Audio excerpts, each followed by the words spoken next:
নতুন রূপে ফিরল আদিত্য। এই মুহূর্তে স্টার জলসার অন্যতম জনপ্রিয় ধারাবাহিক গৃহপ্রবেশ ধারাবাহিকটির গল্প খুব দ্রুত এগিয়ে চলেছে। গল্প জমজমাট এবং ইমোশনাল হলেও টিআরপিতে এগিয়ে আসতে পারছে না।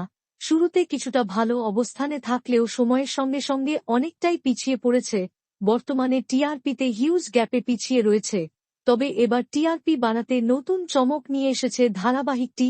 অল্প কিছুদিনের মধ্যেই গল্প অনেকটা এগিয়ে গেছে। ইতিমধ্যেই দেখানো হয়েছে শুভ মা হয়েছে, আবার সম্প্রতি দেখানো হয়েছে আদিত্য মারা গিয়েছে।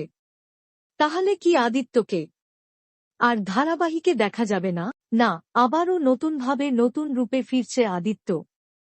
সম্প্রতি প্রকাশিত পর্বেই তার ঝলক দেখা গেছে। নতুন রূপে আদিত্যর ফিরে আসার পাশাপাশি ধারাবাহিকে নতুন চরিত্র যোগ হয়েছে।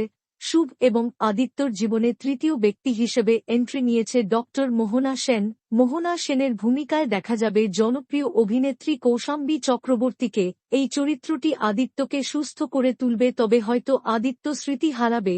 পরবর্তীতে দেখা যাবে মোহনা আদিত্যকে ভালোবেসে ফেলেছে।